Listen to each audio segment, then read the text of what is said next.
The views and opinions expressed on the following show are not necessarily the views and opinions of WHPS, its affiliates, management, or sponsors.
Was dressed all in pink when I was a little girl.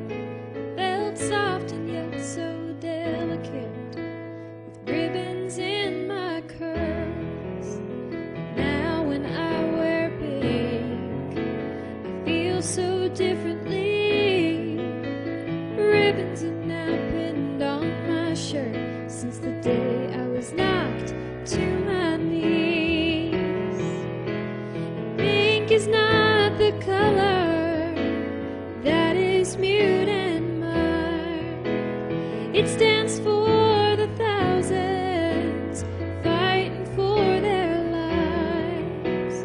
Pink is not so soft, it's really strong and bold, worn proudly by the bravest ones, whether young or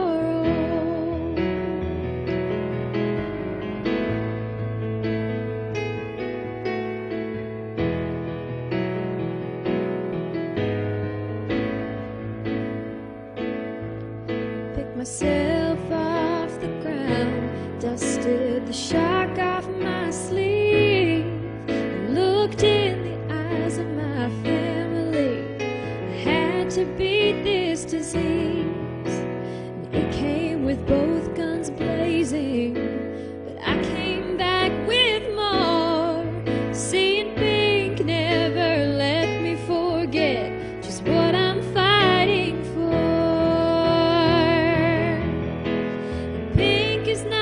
The color that is mute and mild. It stands for the thousands fighting for their lives. Pink is not so soft, it's really strong and bold, worn proudly by the bravest ones, whether young or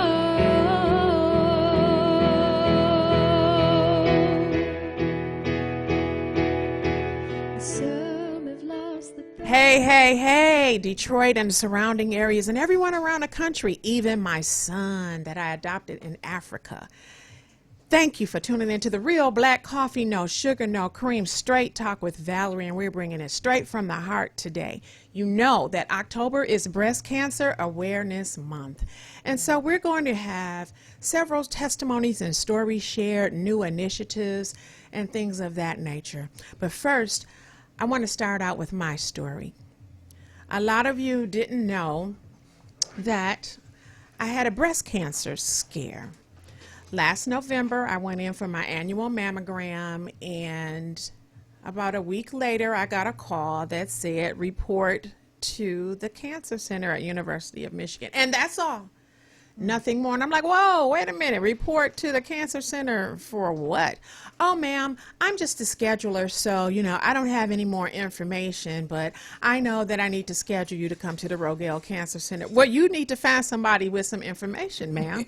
You don't call my phone and say something like that and then tell me you don't have any more information. You better go find somebody that got some information. So I went from that to trying to schedule the appointment because she couldn't find anybody. But at that point, I'm nervous. I'm scared.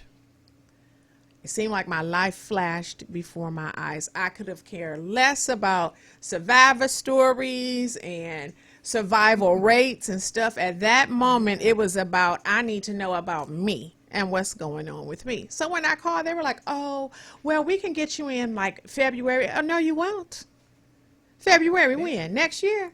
Ma'am, don't let me have to come up there and show out in y'all scheduling room. And then you got to call the police and all of that. I need an appointment and I need it now.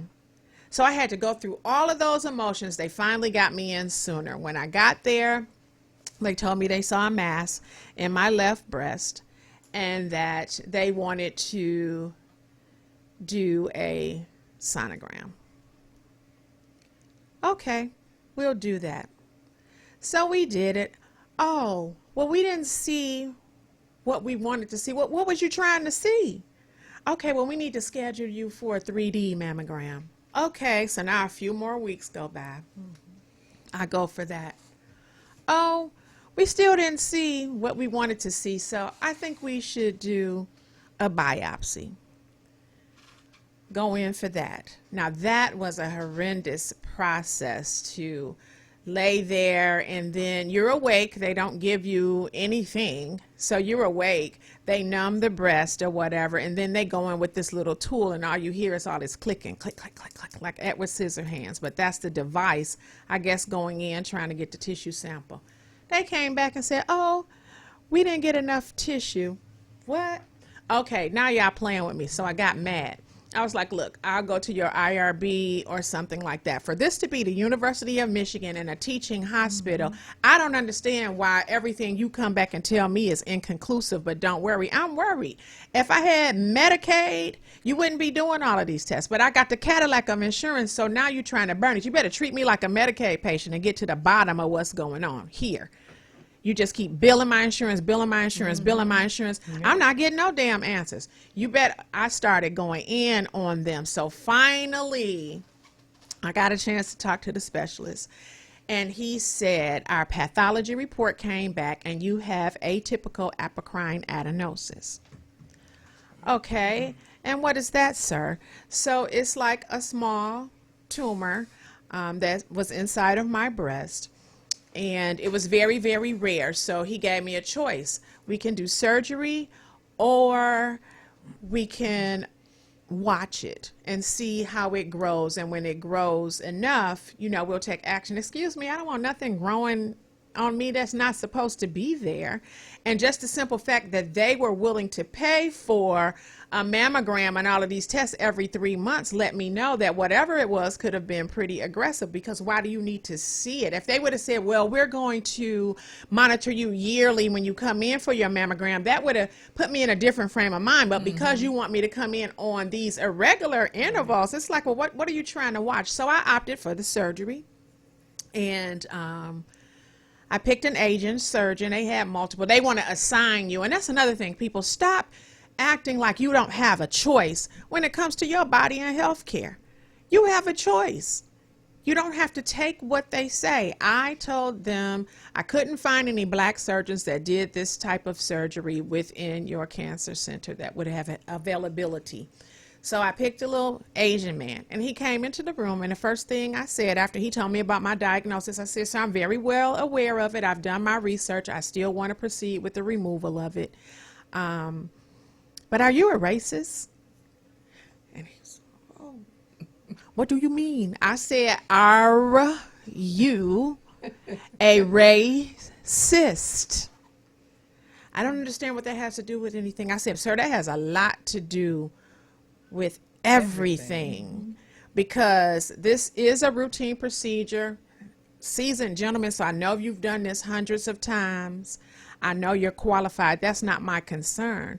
My concern is if you disregard my melanin and me being a human being at any point during this method, I need to know that you are not a racist. So he said, I'm not, but I never had anyone ask me before. Okay, you know why I got a rare tumor, sir? Because I'm rare. I wasn't born to fit in. I was born to stand out. Exactly. I'm not surprised that God allowed this rare tumor because I'm rare in a lot of things that I do, especially this. So fast forward to the surgery. It went on. He did a wonderful job. He cut just around the areola, so it doesn't even look like I had surgery. He wasn't in there jagging like he had a knife or whatever. He was very respectful to say that I might still need these boobs to look good. So he made a little incision on the side and he did his thing. And I'm here to say once he went in, and the reason why they did it like a robotic surgery, because this mass was so small, they would have almost had to disintegrate my breast to get in there and find it. And so they did it like with robotic surgery, and he found it and cut it out. They sent it to pathology. And again, it was the atypical apocrine adenosis. But what if just for 1 second that could have been a misdiagnosis? Because anything that you find in your breast, you automatically think it's breast cancer. So with that being said, I am going to introduce to you my two guests, Phyliss Whitfield and Alisha Butler. They are two sisters, but they are also my sisters because everyone in my listening audience knows how I feel about Inkster. Yeah. So say hello to everyone, Phyliss. Hello. And Alisha. Hey, so we're going to get into talking about breast cancer and early detection, but then later on we have a special surprise that I want to share with you, an initiative that these sisters are doing. So, we're going to ease into early detection because early detection is key. Yes, it is. And I think we have a lot of healthcare disparities in the Black community that get exacerbated because we don't get ahead of the game. Exactly. Prevention is key, and breast cancer is one of them. Yes, it is. And I just think it's so many people who are afraid. It's not enough knowledge out there. People don't share their testimonies. That's why I'm coming on the show again with mine. Right. It is okay to share what's going on with you because you're helping someone else. Absolutely. But go ahead, sweetheart. I always say that God don't allow you to have a testimony to keep to yourself. He allows you to have a testimony to be able to share what he has brought you through. But if you keep it to yourself, it won't help anybody. Absolutely. So any storm, anything that you go through, it's best to share it with someone, because you never know that you may be the one person that, to be able to help them go through what they're going through. Absolutely.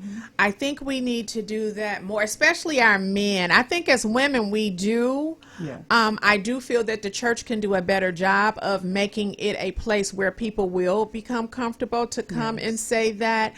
So many people have been ostracized and other things, that there's sometimes reservation in being as open as you possibly could be within that institution. But I know that our men barely want to get checkups. Yeah, not too many of them like to go to doctor's appointments or anything. It's more women that go to the appointments more so than men. But my husband is one. He goes to them all the time. Well, that's I was going to say that most men that do go, they have wives, they have women that are encouraging them. Well, honey, you need to go get your checkup. Have you scheduled your physical? Right. My husband has a physical this week. Exactly. You have to. We're usually the ones, we're encouraging them. Exactly. But men that don't have women to push them like that, sometimes it doesn't happen until something has occurred. Absolutely. I agree. Yeah. So we all agree that early detection is key. So we're going to go into a clip about early detection. Roll the clip, please, Marquise.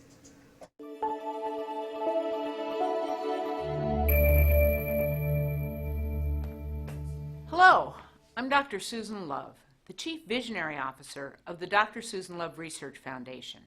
Our mission is a future without breast cancer, and we do that through innovative research into the cause and prevention of the disease. Inpatient Science is a series of videos that we've made to help explain to you the options for treatment and guide you along the way. You've been diagnosed with breast cancer. Once anyone hears the word cancer, it's hard to hear anything else.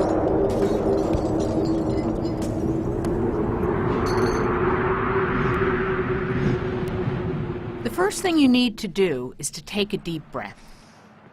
The first emotion many women feel after a diagnosis of breast cancer is shock. How could this be happening to me? This is not your fault, so don't blame yourself. The diagnosis of breast cancer is not an emergency. You have time to catch your breath and figure out the best path for you. Be patient. Let it sink in. We have to figure out what kind of breast cancer you have before we can explore your options. So before even considering your treatment options, it is important that you understand what your doctors have found and where they have found it. Virtually all breast cancer begins in the milk ductal system. Some begin in the ducts themselves, and others in the lobules that are at the ends of the ducts. If your cancer is contained within the duct, it is called ductal carcinoma in situ, or DCIS. If it is in the lobule, it is called lobular carcinoma in situ, or LCIS. It's important for you to realize that these in situ lesions are not considered cancer and they're not life-threatening. If abnormal cells are found in the breast tissue surrounding the ducts or lobules, it is called invasive breast cancer. The cells have escaped the ducts. If mutated cells are found in any other organ, it is called stage 4 or metastatic breast cancer. Once you know what you have and where it is, your medical team will make recommendations for your best treatment options. We will be looking at the different types of breast cancers, the variations in the biology of breast cancer cells, and available treatment options for each type. It's going to feel like a long road, but we'll be with you every step of the way. At the Dr. Susan Love Research Foundation, we'd like to end breast cancer. But until we do, we want to make sure you understand what your choices are. If you want to support us, go to drsusanloveresearch.org, or you can join one of our programs and help us get to the end of breast cancer.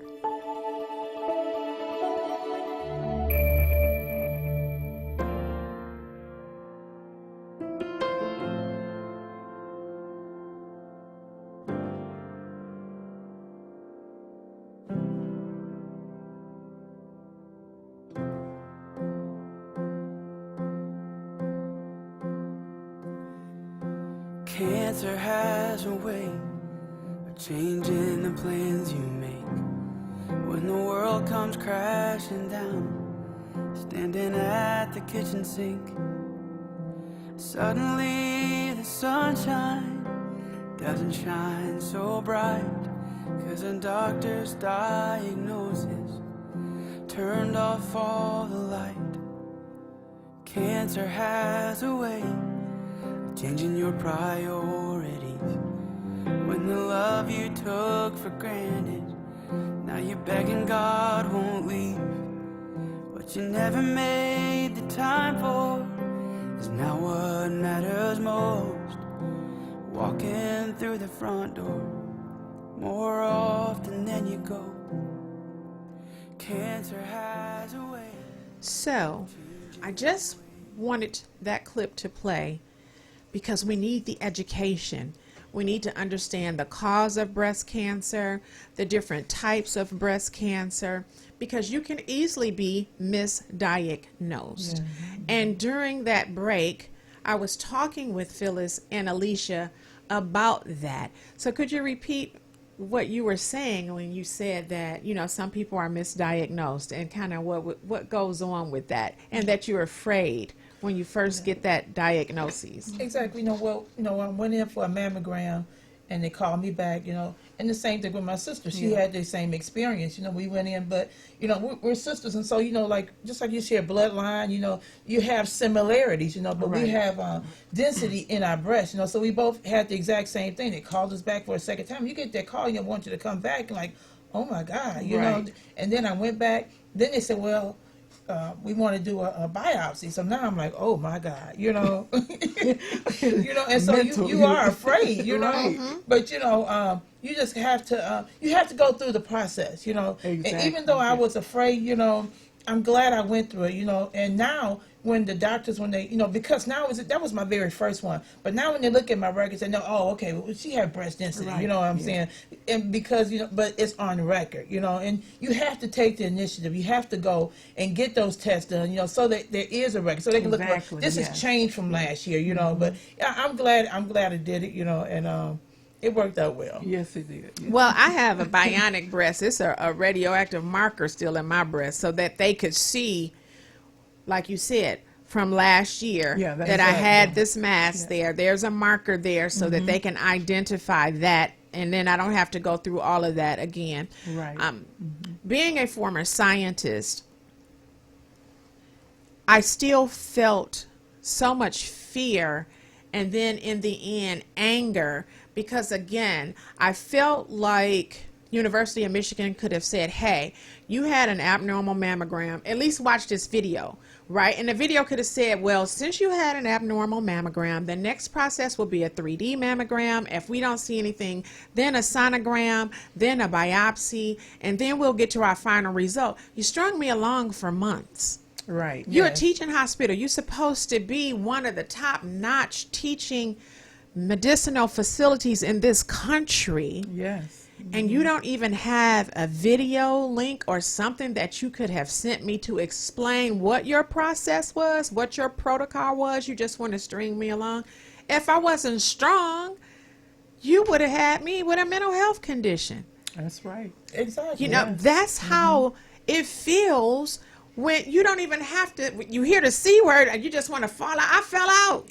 Yes. But to just say you got to come back again, it's devastating. Yes, it it is. is. The whole Yes. process from them calling you until you're getting there to that next visit, you know, all kind of thoughts go through your mind, you know. You know, I had my children were small, like, Lord God, I just want to make sure I can raise my children. You know, all kind of things are going through your mind. Absolutely. You know? Every day. And when I say I fell out, I'm not being facetious. That morning of, I was in the bathroom getting ready. It was the morning of the first appointment, the first follow-up appointment. I was in the bathroom getting ready, and I guess I just slithered down like a little snake or something, because when I opened my eyes, my gentleman is standing there, my great nephew that I'm raising, and his daughter, and they all looking at me like, you all right? I'm like, y'all all right?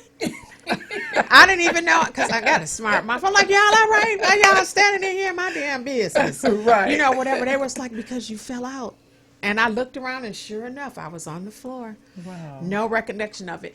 I have anxiety as a mental health condition, and it just bombarded me, and my whole system just shut down, and I just fainted. Yeah.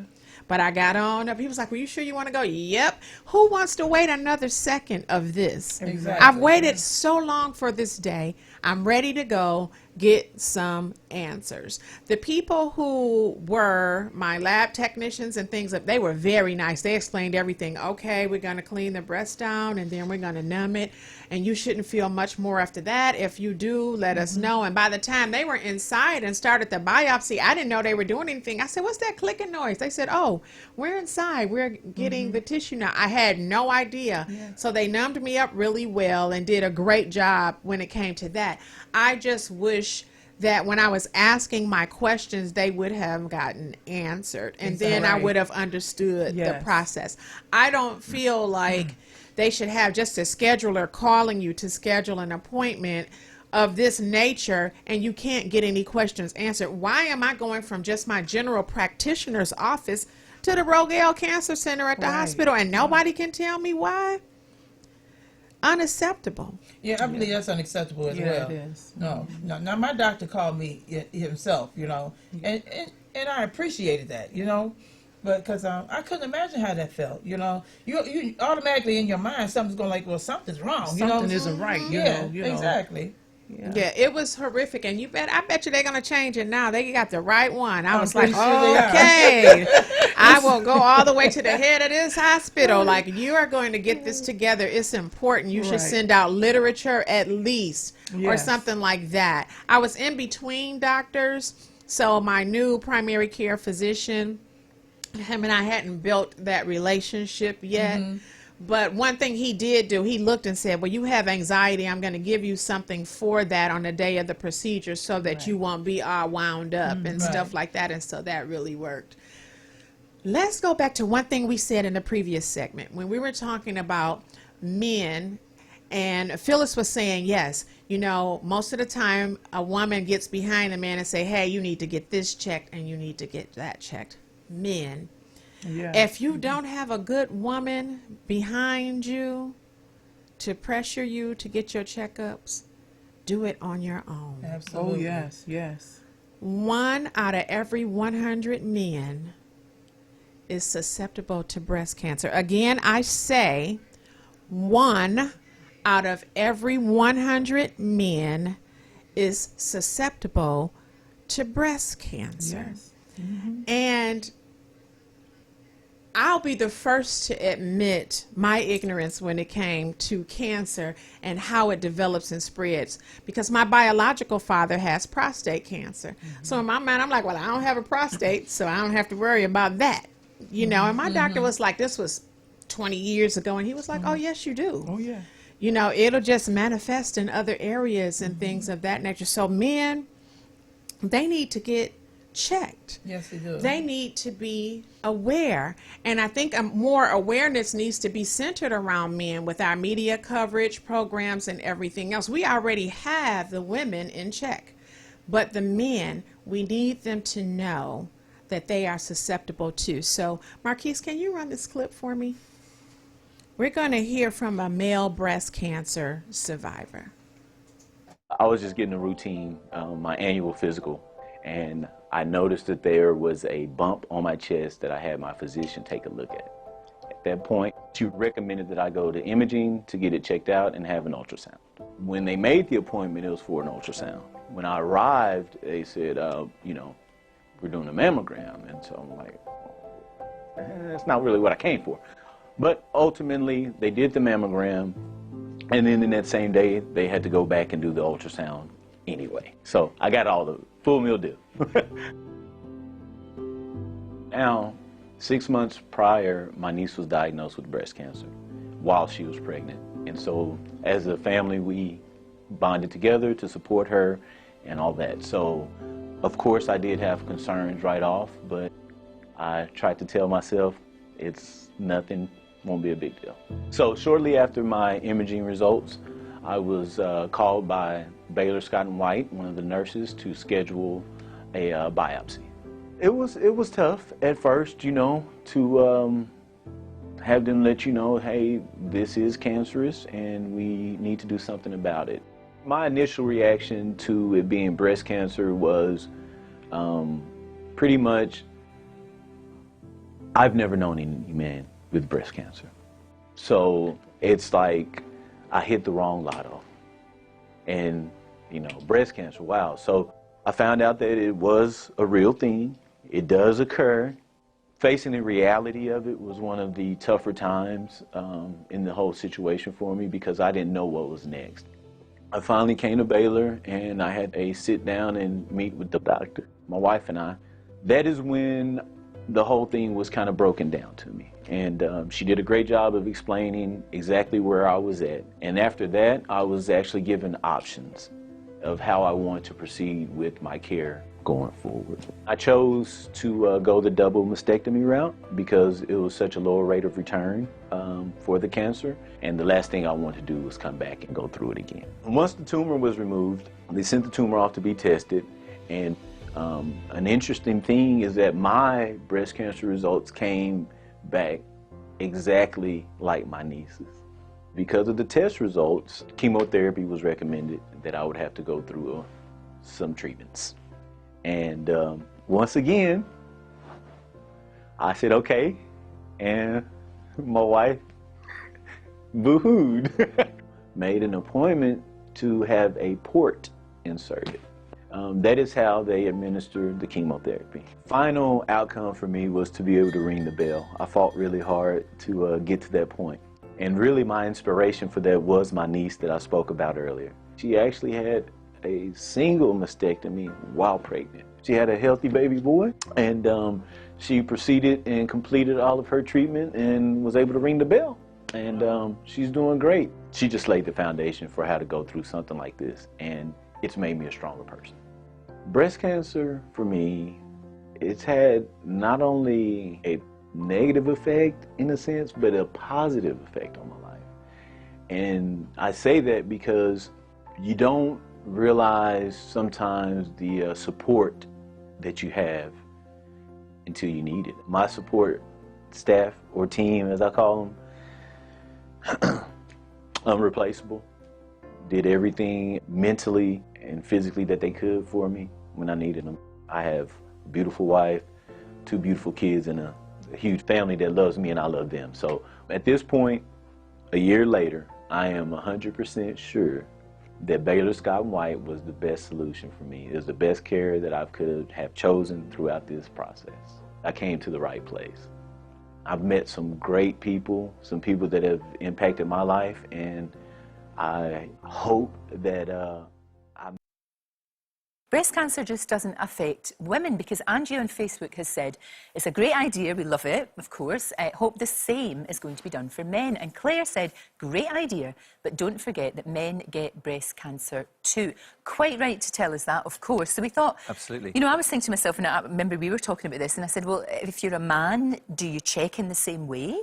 Yep, it's similar. We'll show in a minute how to do this. But, you know, 400 men in this country will get breast cancer every year. And they tend to get it at a more advanced stage because they're not looking for it like women are of course. so much. Also, about 50% of teenage boys will get some enlargement of their breast tissue under their nipple as they go through puberty. OK. OK? So normal thing. OK. It resolves on its own. But men have breast tissue too, usually focused under the nipple, and they should check on a regular basis, just like women do. Well, let's do that very thing. Let's Lily call in Jones. Jonathan, because he is Lovely here Jonathan. at our disposal. Where is Jonathan? Here he is, the man himself. Thank you for doing this. We'll talk you through. Anytime. So any guy who's in the habit of checking their testicles, which is more important, should also include the breast tissue. It doesn't take very long at all. So you might be in the shower, you might be in the bath, you've got a bit of soap on you, you can slide the fingers around. That's easy. Or if you're not in the shower, you can do this. You're looking in the mirror now, OK? You're looking in the mirror.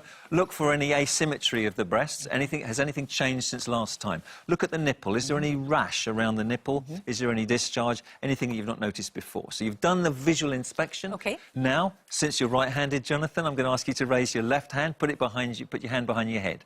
So now you've got the breast exposed there. You're going to use your right hand. You can use 3 middle fingers of the hand around the nipple area first. Just move the fingers around the whole of the areola, the brown circle around the nipple area. You're feeling for any lumps that haven't been there before. OK.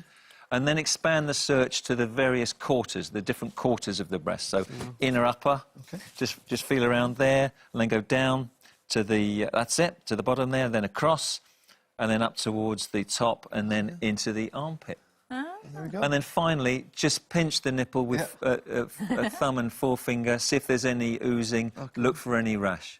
And really, that's as quick as it takes, you know? So you've done the check. Have you ever done that, Jonathan? Do you know, No. I didn't even know it existed. Yeah. And that's something everyone can do, right? Of course, and it's quick. It's quick the other and ones easy. people leave for the doctor. We'll put the video of it on. Yeah, men who are more at risk have got family history of breast cancer or prostate or colon cancer. I am hoping that an awareness is being created for men to get checked. Check yourselves. That's the same thing that we have to do, the same process. And I think it would be easier. We were talking about dense breasts on one of the breaks, and I have dense breasts. So that means that they're not as smooth as normal. You're going to feel something in there more like muscle mass.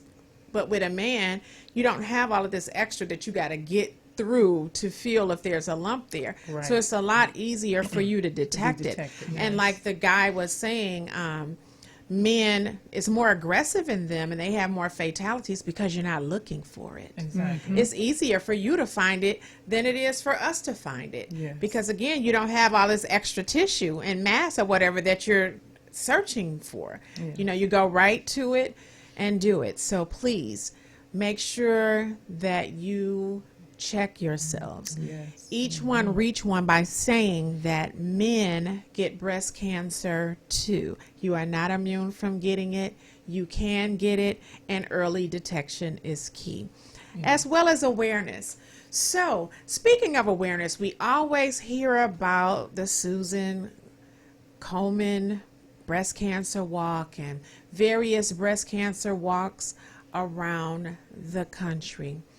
But I had never heard of creating awareness the way Alisha and Phyliss did. They are from my hometown, Inkster, and they came up with the Pinkster campaign. Tell my listeners what that's about. Well, the Pinkster campaign is, we know we come from the city of Inkster, you know, and as you know, we're unique people in Inkster, okay? Yes. You know, I'm proud to live in Inkster, but the city of Inkster, there are only 2 Inkster cities in the United States, and we happen to be one of them. And so we wanted to, actually, the Lord dropped it in my spirit about Pinkster, you know, because I was concerned about breast cancer awareness, you know, and I heard Pinkster. And then when I heard Pinkster, I saw pink. I saw the neighborhoods in Inkster in pink, you know, on the mailboxes, on the trees and everything, you know. Pink it out. Just yes. pinking it out, you know, pinking out the city of Inkster in recognition of breast cancer awareness, you know. That was the whole thing from the very beginning. We wanted to increase the awareness, you know, by making it visual, you know, and that's what we came up with, and people have latched onto it. Our mayor latched onto it, the city council latched onto it, you know, and it's spreading abroad, you know. The whole thing about Pinkster is to broaden the awareness of breast cancer awareness, you know, from our men to our women, to making sure that they have access to the knowledge. You know, a lot of times our people don't always have the knowledge of what's available to them, what they need to do, where they need to go, you know, and so that's what we wanted to do.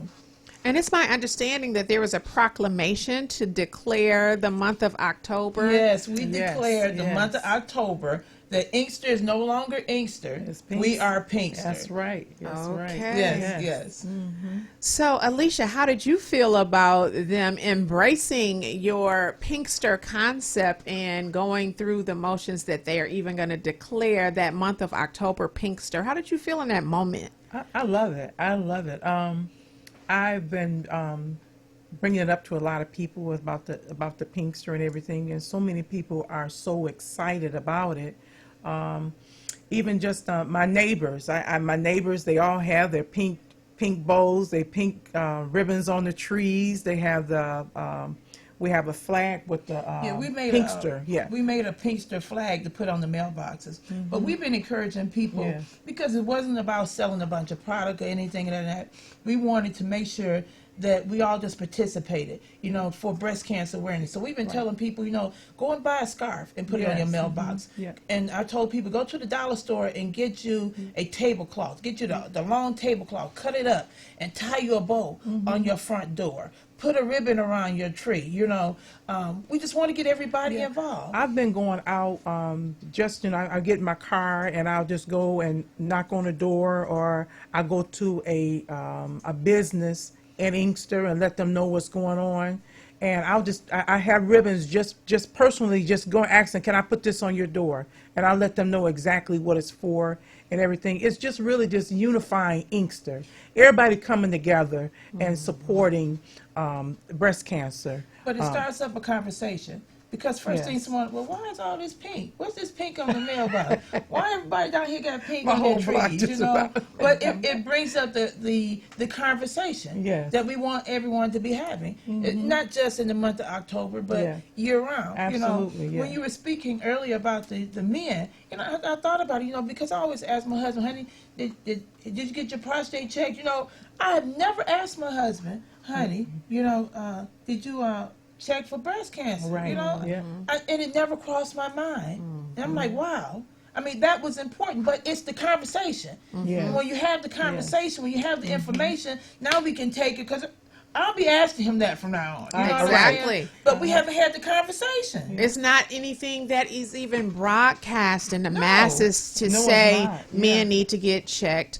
Also, and as a matter of fact, I didn't think of it until someone that I love that's near and dear to my heart has it. Right. And I'm like, wow. You know, so that's what created an awareness in my mind. And so I think that gives the Pinkster campaign is unique in and of itself, Yes. but looking through it through that lens to help our black men Exactly. is a tremendous opportunity for each one to reach one. Yes. And to say, you know, maybe the Inktown writers, Tariq and all of them can get on board just for that awareness, because there's a lot of unity in our community. Oh, yes, without a doubt. And people are willing to get on board. So if someone wanted to donate, because what I envision is you have these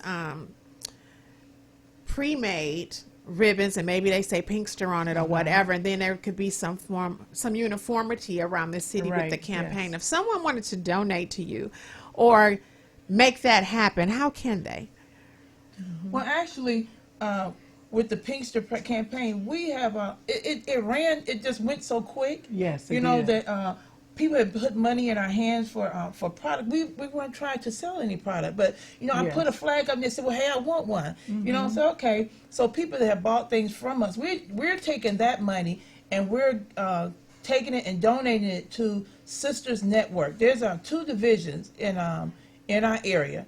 There's a Black Sistas Network in Detroit, and there's a Black Sistas Network in River Rouge. So we would encourage people to donate to those organizations, to Yes. take their monies and donate, because everything that they put in our hands, that's where we're going to put it. Yes. And so we would encourage them, because they are a foundation, and they that's what they do. They make sure that they get the information out to people, you know, in the black community. And like I said, it's called Sistas Network. In Detroit, it's called Detroit Sistas Network Inc. And in River Rouge, it's River Rouge Sistas Network Inc. And we would encourage people to donate to them.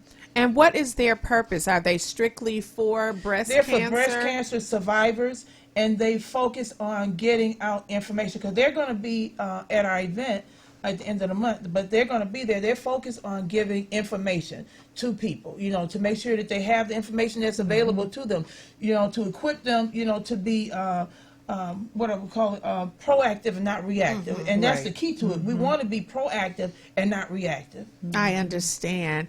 That's amazing.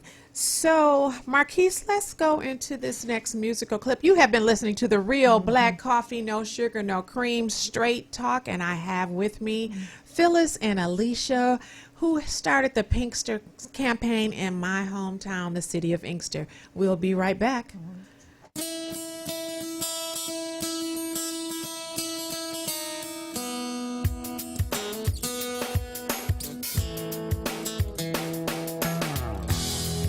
If you could only see all that I can see in your eyes,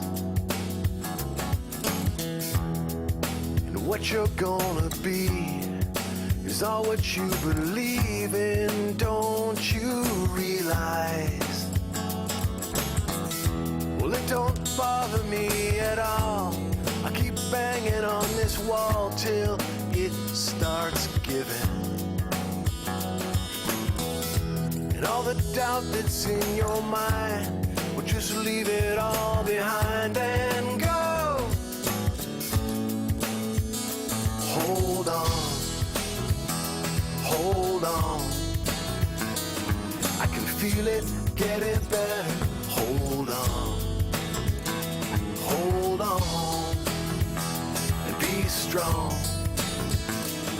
I can feel it getting better. Can you feel it getting better? Afraid to make a move. You don't want to show your groove or even fake it. And overthinking all the time. You're gonna lose your mind if you can't make it. Hold on, hold on. I can feel it getting better. Hold on, hold on, and be strong. getting better. I can see it getting better. Hold on, hold on, hold on, hold on. I can feel it getting better. Can you feel it getting better? If you could only see all that I can see in your eyes. This is the real black coffee, no sugar, no cream, coming straight at you. And we're talking about breast cancer.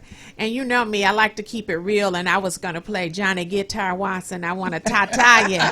But then Facebook would have cut me off because of the copyright infringement. But I was going to have that bass banging on this show.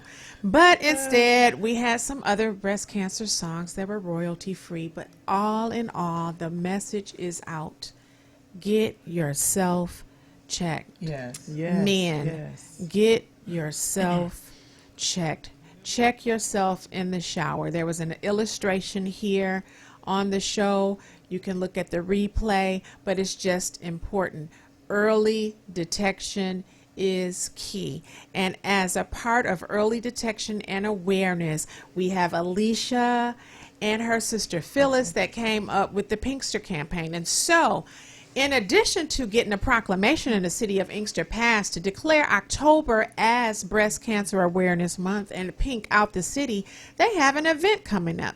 So could you tell my listeners about your event coming up? We have an event. We have a pop-up event, and it's at the Inkster Rec.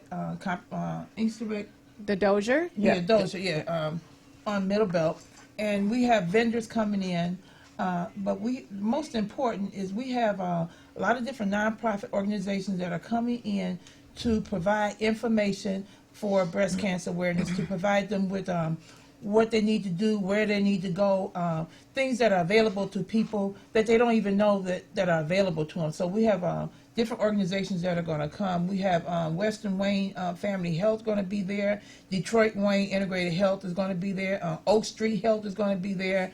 I met a doctor, actually a nurse. I met a nurse the other day at the Goodfellas program, and she said, well, can I be a part? I'm like, absolutely. You know, so we're not turning away any help. You know, That's anybody right, that want yes. to come to help our people be proactive, not reactive, that's what we push it, you know. And so Yes. in addition to the breast cancer awareness, we also have black businesses that are there, you know.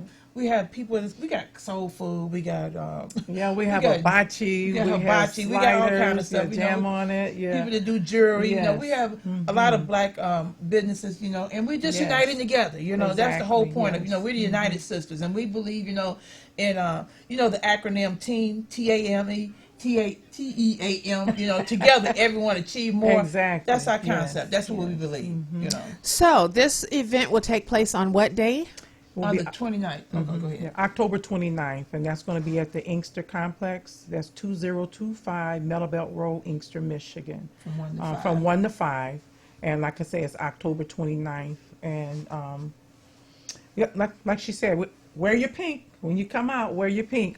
Yeah, And there will be some T-shirts available. See, I have my Yes, official. Let me yes. stand up. Can y'all see my Yes. Pinkster T-shirt over here? And for those who are listening and cannot see, Yes. it is the breast cancer ribbon that is tilted just enough degrees to look like a little P, and then Inkster is Yes, after. yes. And so if you would like more information, if you would like to donate, if you would like to be a part, if you have an idea about the initiative, you can reach out to the United Sisters. Could you give them your Yes, contact we have a information? Facebook page, United Sisters, and we also have an Instagram page, United Sisters. Just click on to either Facebook or Instagram, United Sisters, and let us know that you're interested. Put your information, your name, your phone number, where we can contact you, as well as your size. Or you can give me a call, Alisha Butler, 734-469-8894.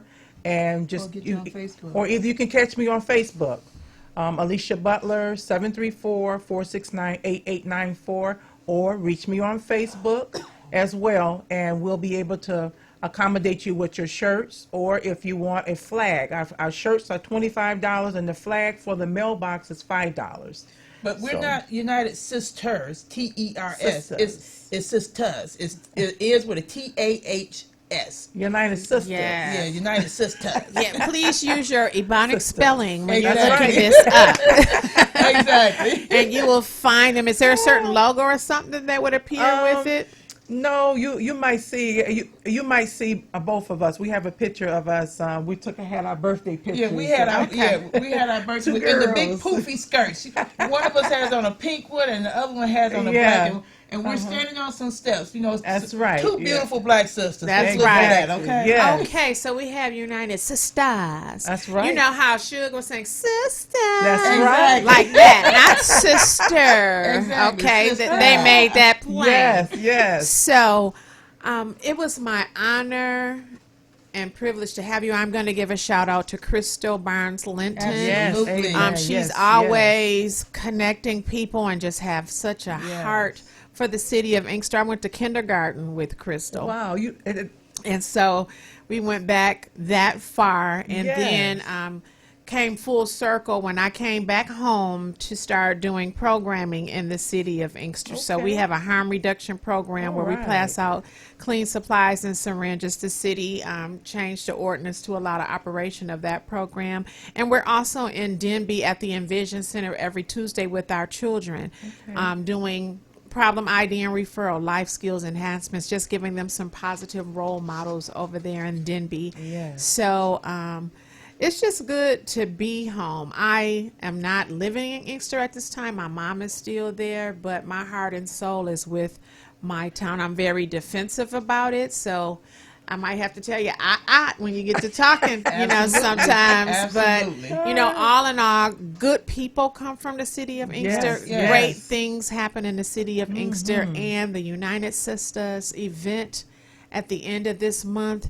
is another one of those things. Come out. There's going to be food, vendors. You can buy jewelry. You yes. can shop. You Everything, can support the yes. cause. Get your T-shirt. Yes. Get some information. Become educated. And Yes. if you don't need it, you can pass it on to someone else. But it's Absolutely. all about spreading the word. Yes, And we yes. want the word to spread just as fast as the disease. Absolutely. Yes, that's So right. therefore, we can get ahead of this thing, get That's checked, have early detection, and have our survival rate double, if not triple. It's just disheartening that everything that comes out always hits our community the hardest. Yes, it does. Yes, it Now, does. some of it I believe is media propaganda, but still, they're going to always make sure that whatever it is, we get the brunt of it. So it's time for us to educate ourselves, educate one another, be responsible for our health, because, see, God didn't just make you steward over your money. He made you steward over everything he gave you, which is your life. Everything. And so you need to be a good steward over that yes. as well, and getting proper checkups is key. So is there anything else you would like to say before we close, Felicia? No, we just appreciate you having us on, networking and Yes, meeting you know, new it's just people. been an It's honor. just been an honor. It's I'm been an telling honor. you, yes. Even Yes. just going into the store, I was just saying earlier, going into the store, going out on, have your jacket on and everything, your shirt, and people just want to know exactly what's going on, what's going, what's that, what that mean, what that mean. I'm just excited that Yes, everyone's I'm excited. Yes, And yes. it's a great tool to bring us together, because there's so much that divides us. Oh Absolutely. yes. But, yes. I want to say again that you should spread the word, especially to our men.